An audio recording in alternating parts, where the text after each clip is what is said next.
Stan, here we are in the loft. Can you hear that weather? That's why I'm not going to the man cave. It is at least 3 metres from my back door to the entrance to the man cave, and doing that. Feet will get wet, be wetness all over the floor.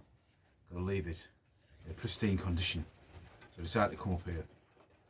The last day of the year, so my last video of the year. RAF Burion, which will become relevant in a minute. I'm not doing anything today, I don't go anywhere. I'm a bit of a misery guts when it comes to celebration times, you know, festive periods. In fact, I'm a misery guts all through the year, to be honest. But I thought I'll do a video on my latest major purchase. Now, sorry, I'm just watching this cat. Cats love it up here, and there's things here that get knocked over, like glasses getting knocked off. Please just go and lay down somewhere for 5 minutes. So we'll have a little light refreshment while we're doing it, because it is 3:15, and I've got 2 hours before she comes home and the fun stops. So all the best for the new year. My latest video I did the other day, RAF Padgate. Please read the comments. Seems to have started a little bit of a, not debate, but there's a few interesting comments on there from certain people about what they thought of the video, and just goes to show you, collecting military, you never know what you're going to find. What I did miss, I put it in the comments myself, was that Huey Green, if you're a UK resident, Opportunity Knocks, Bob Monkhouse, famous comedian, and Ronnie Corbett were all stationed at RAF Padgate during one period or another, as was a boxer. I can't remember his name. I'd never heard of him before, but just goes to show you. Bit of where a bit of some research gets you. So, what the video is about today is this. My latest Deac on an EU spec. A Mark 1 Lanchester submachine gun. Apologies for the lighting. I've been fiddling around with it for ages in here, simply because my lighting thing's in the shed. I'm just not going out there. It's too wet. Yeah, Mark 1. So I'm going to read from a book, read notes, unfortunately, because I can't. It just makes it easier for me, research-wise. So, the Lanchester submachine gun. I'm reading for this book here. Bear with me. I'll have a walk around the gun. So it's a 9mm parabellum round. I won't go through the lengths of everything. The feed system is a 50-round detachable box magazine, or the shorter Sten gun magazine would fit it. Blowback, rate of fire 625 rounds a minute. Manufacturer, Sterling Armament Company, Dagenham, Essex, England. So here's the blurb about the whys and wherefores, where the reason for the design of this weapon. In 1940, in the face of imminent invasion, the Royal Air Force, I haven't got any Navy stuff, so there you go, decided to adopt a submachine gun for airfield defence. With no time to spare for the development of a new weapon, it was decided to produce a direct copy of the German MP-28. The Admiralty decided to join the RAF in adopting the new weapon, and ultimately were the only service that did.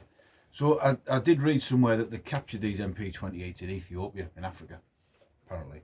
There is differences, brass casing there. I don't know if it does say it. It does actually say it, so we'll wait till we get there. Right? The British copy of the German MP-28 was called the Lanchester, after George H. Lanchester, who was charged with producing the weapon at the Sterling Armament Company at Dagenham. The Lanchester emerged from its British development as a sound, sturdy weapon, well suited to use by boarding and raiding parties. It was a very solid, soundly engineered weapon. The blowback mechanism was well machined, and the magazine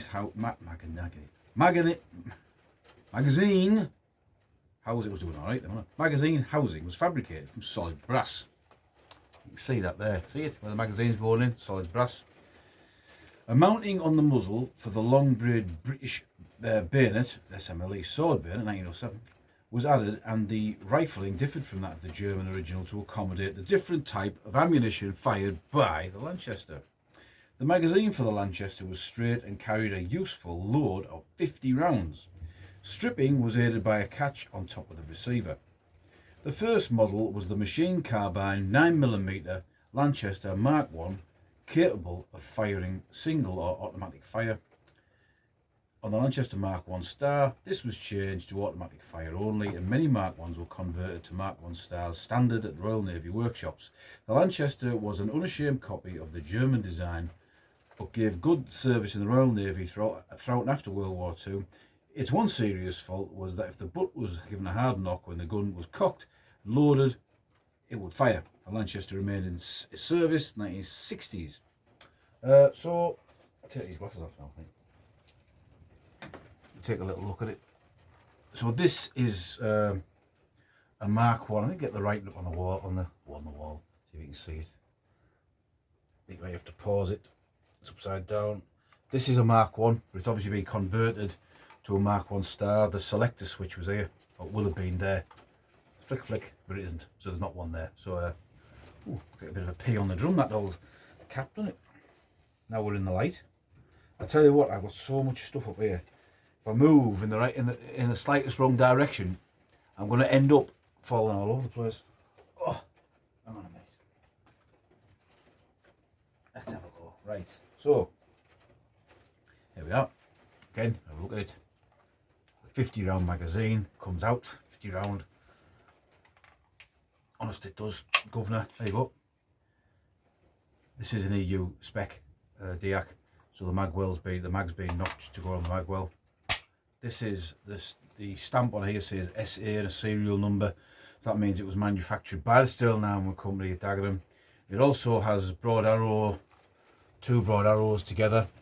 That means it was sold out of service to a foreign country.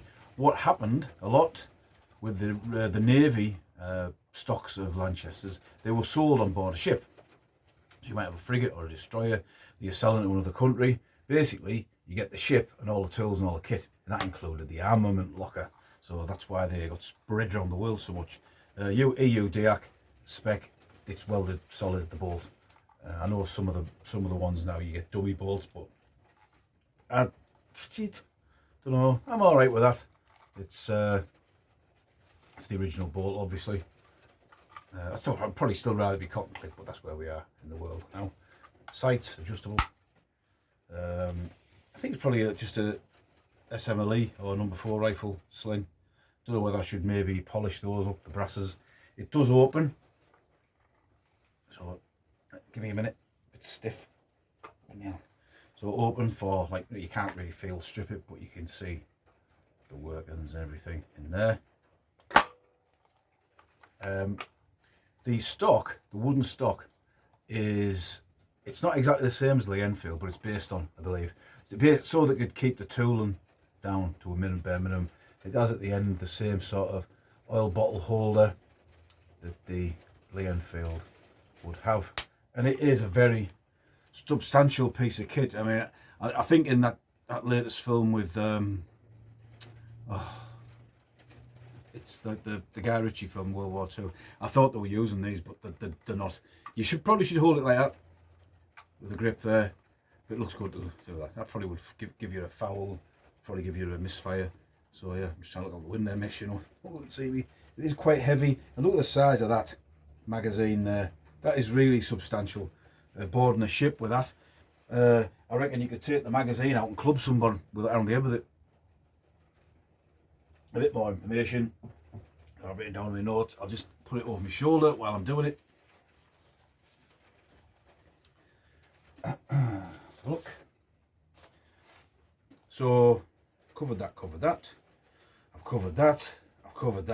I've covered nearly it all, apart from the users. I like doing this, don't I? The users. Argentina, Australia, Biafra, Chile, Canada, Cyprus, Dominican Republic, Egypt, Greece, the Atlantic Navy, Indonesia, Myanmar, Netherlands, Dutch East Indies, New Zealand, UK, and Hamas, apparently. So, yeah, the final thing to do with it is put the bayonet on. 2 seconds. It's a bit awkward. SMLE, number 1907 pattern bayonet.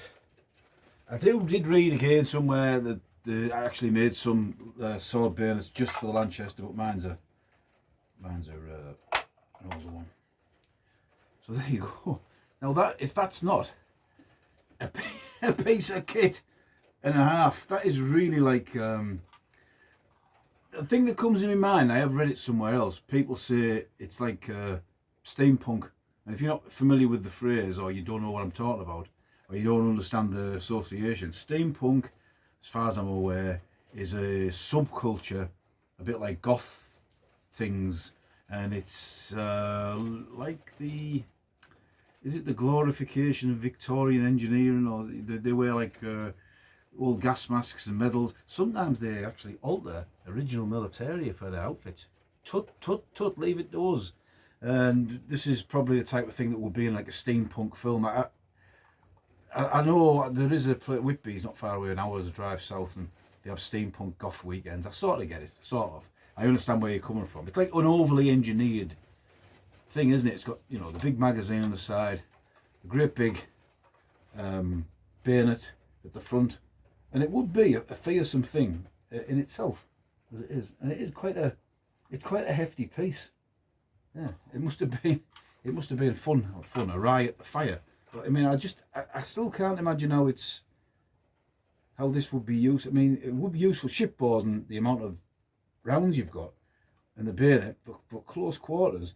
You know, I've worked on ships. For anyone who hasn't, you've probably maybe been on a ferry. There's little small companionways, you know, coming around the corner. I don't know, but the Royal Navy and the Royal Air Force made use of these, and very nice. Very pleased I am to have it too. You're not on YouTube supposed to say where you got these from, so I won't. But I got it in a trade for somebody. A top bloke, that's all I'll say to you. He knows who he is. So I'll take that off there. So that's my Lanchester Mark 1 converted to a Mark 1 Star submachine gun that I got myself for Christmas, and it is EU Diac. So yeah, like a lot of these things are nowadays, but still, it's a nice one for the collection. So this is Stan signing off for 2024. I hope next year brings you all more collecting fun, and that we can all keep in touch with each other, that I have been doing. I have promised to do 1 or 2 videos, one of them Tom's Militaria, about aging liners. I am going to look into that. I was going to try and do it today, but as I said, I daren't go outside, it's too wet. So I'm going to skulk away for the next few hours till the wife comes home and the fun stops. So this is Stan, and I will see you.